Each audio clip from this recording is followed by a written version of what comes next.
উত্তরে শীতে জবুথবু মানুষ, ঘন কুয়াশায় আর হিমেল বাতাসে বিপর্যস্ত জনজীবন।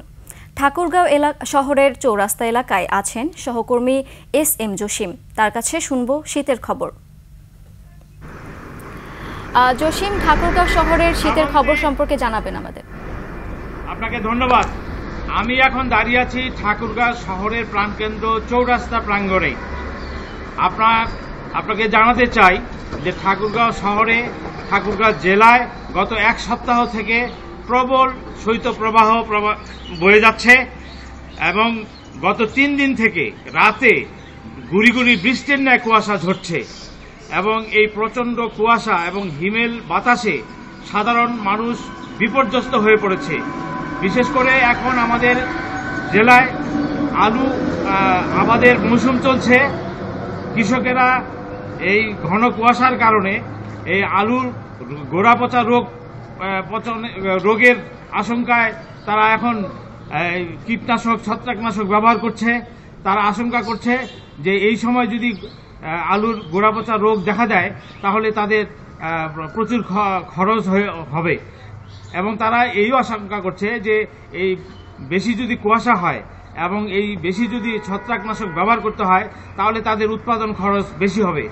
এবং তারা এও জানিয়েছে যে এই এখন আলু ক্ষেত্রে আবাদ কৃষকদের কাজ করতে গিয়ে তাদের ভোগান্তির শিকার হচ্ছে, তাদের খুব কষ্ট হচ্ছে।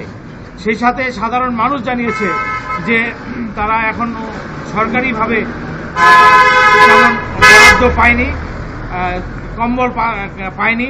জেলা প্রশাসন জানিয়েছে 40,000 কম্বল এবং 2 লাখ টাকা চেয়ে তারা ঊর্ধ্বতন কর্তৃপক্ষের কাছে সংশ্লিষ্ট মন্ত্রণালয়ে চিঠি দিয়েছে, কিন্তু তারা এখন পর্যন্ত বরাদ্দ পায়নি। বরাদ্দ পাওয়ার সঙ্গে সঙ্গে তারা শীতবস্ত্র বিতরণ করবে বলে জানিয়েছে। Double million offer Walton fridge কিনে পেতে পারেন 20 লক্ষ টাকা, রয়েছে কোটি কোটি টাকার নিশ্চিত উপহার। এদিকে প্রচণ্ড শীত এবং শীতের কারণে ঠাকুরগাঁও জেলা হাসপাতালে 250 সন্তান হাসপাতালে শিশু এবং বয়স্ক রোগীর সংখ্যা বেড়ে গেছে। তারা শ্বাসকষ্ট, ডায়রিয়া, নিউমোনিয়া বিভিন্ন রোগে আক্রান্ত হচ্ছে এবং রোগীর ভিড়ের কারণে আপনার ঠাকুরগাঁও শিশু ওয়ার্ডে 45 শয্যার শিশু ওয়ার্ডে এখন 150 থেকে 200 রোগী অবস্থান করছে এবং এই রোগীদের চিকিৎসা দিতে গিয়ে হাসপাতালের নার্স, ডাক্তারদের হিমশিম খেতে হচ্ছে এবং ডাক্তাররা তাদের চিকিৎসা দেওয়ার জন্য শিফট অনুযায়ী কাজ করছে।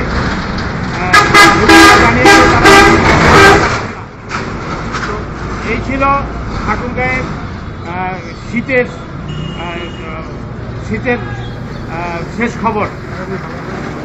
জি জসিম, ধন্যবাদ আপনাকে।